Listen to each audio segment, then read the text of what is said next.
Hello everyone, hope you're doing well. It's time to talk about one of the new vehicles that came into the update, which I have researched and also spaded. This is the PVKV IV, and I've got to be honest, I'm super disappointed in this vehicle.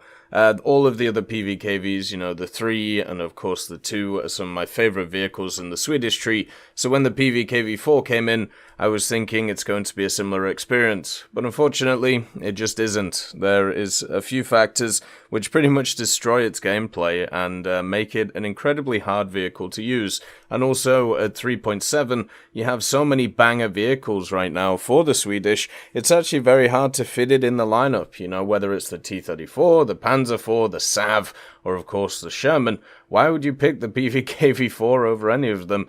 I have no idea. So, the vehicle is at rank 3, so at least you can do dailies with it, but also it's labelled as a medium tank. So, basically, you can only do, the medium tank stuff with it, which isn't very useful, because you already have a bunch of medium tanks at that BR, which are just better than you. So, once again, it doesn't really fit. It's on the chassis of a World War II / pre-World War II vehicle, depending on how you look at it, and that means that it isn't very fast, it isn't very mobile, and the main issue with it is the suspension is very bouncy, and this doesn't help the vehicle at all, because the major weakness of the PVKV IV is the fact that its targeting speed on its gun is so low, you might as well just not have a turret.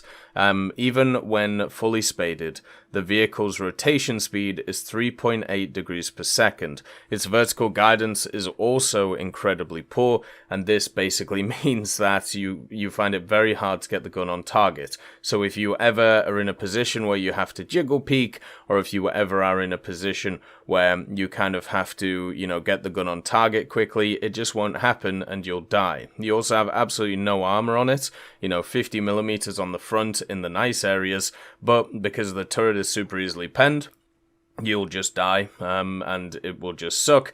You also have hardly any armor on the sides or the back, so you can even get artillery to death pretty easily in this machine. The saving grace of this vehicle was supposed to be the gun, the 4.6 second reload, also the gun depression, and all of these things kind of bringing together to make a fun experience. But the problem is it just doesn't work. The fact is, because you can't get the gun on target at a decent rate, what ends up happening is you just kind of sat there, and when you're waiting for your gun to stop wobbling, then the enemy pushes you and you die. The only way you can play this vehicle is holding an angle, waiting for enemies to push, and then shooting them. And to be honest, I know you can do that with a lot of vehicles, and I don't find the playstyle very fun, and also it doesn't win games, it doesn't really do anything for your team, especially when you could be playing a T-34, a Panzer IV, or a Sherman, or a Sav, which can all do this thing as well, plus other things, which make it a lot more fun. You start also facing stuff like Shermans at this BR, which start to have stabilizers and are able just to shoot way faster than you while you're waiting for your gun to rock. You also run into stuff like KVs, which you can't pen unless you have the rank 4 APDS round. And let's talk about that APDS round. So this gun has a 57mm. It starts off with an AP round. Doesn't really have the best pen, has okay muzzle velocity, but wish it had a little bit more pen. Then you can unlock an AP HE round, which has less pen but more explosive filler. This is okay against some targets, but once again, at this BR, you really run into T-34s, you really run into KVs, and you need reliable penetration against them. Because of the changes to volumetric shells and also armor, you have to be very accurate when shooting these things, otherwise you're just done. And with the turret rotation of the PVKV IV, it's not exactly easy to do. So, at rank 4, after going through all the ranks, after trying to get as many modifications as possible, you get to rank 4. And hey, there's artillery there, that's cool. Engine transmission, okay, we're a bit faster, but now the gun's a bit more bouncy again. But you have APDS, and it pens a crazy amount. It pens up to 150. There's an issue though, and it's a simple fact that this APDS, it pens at 179mm at 0, 144mm at 30, but there is a massive drop off to 60 degrees. So at 60 degrees at 10 meters, it pens 50mm. So if you ever hit anything which is between that 30 to 60 degrees mark, the amount of penetration you have is so low compared to previously. And the muzzle velocity is really good, so you can be super accurate with it, which is really nice. But also you don't really do a lot of damage when you pen, because the actual projectile mass is only 1 kilo, and it also has no explosive filler. And if you are a Brit main, or if you've used any of the Centurions, or if you've ever used any of the Comets, you know how annoying it is to deal with these APDS rounds, where you penetrate something and then it yellows a gunner, or you penetrate something and it's, orange as a driver. Guess what? This vehicle does that as well, but also at the same time, you can't reposition or you can't move around because your gun is wobbling all over the place and you're on a chassis which is just not designed to face the vehicles that it's facing.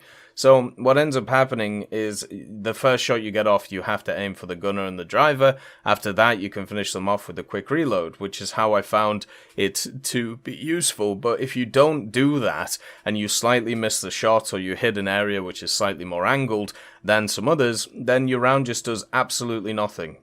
And that is just absolutely criminal for this vehicle, because it requires this amount of penetration to be able to go against a lot of other enemies. The problem as well, since the chassis itself is basically defined around the gun itself, the optics on this thing are terrible. I don't know what happened, but on the PVKV II, your optics are probably a little bit too good, but they are fantastic at aiming the gun. Then you have the PVKV III, which the optics are definitely too good for the gun, but still really nice to have.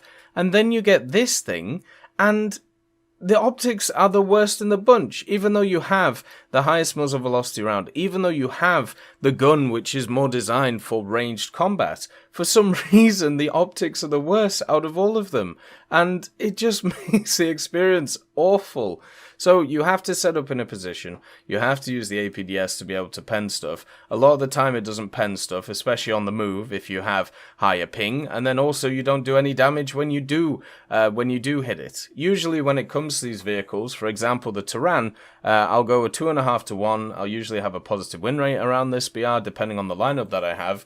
The PVKV IV is the first vehicle I've gone negative in, which is below rank 4, for, I don't know, maybe 5 years. And it's just because of the simple fact I don't want to just sit in a corner and wait for people to push and then hope that my round does damage. It is a very poor vehicle. I would be very surprised if it doesn't go down in BR, and a lot of people, once again, are just going to use this vehicle as a scapegoat again, where they're just going to say, why does this thing have such a high penning shell and it's going down in BR? Just like the Sav at M43, and also, of course, the good old IKV, which just kept dropping in BR over and over and over again. The problem with these vehicles is they have fundamental issues with them, and for some reason Sweden seems to just be full of a lot of them. As always, I hope you have a wonderful day, and I'll see you next time.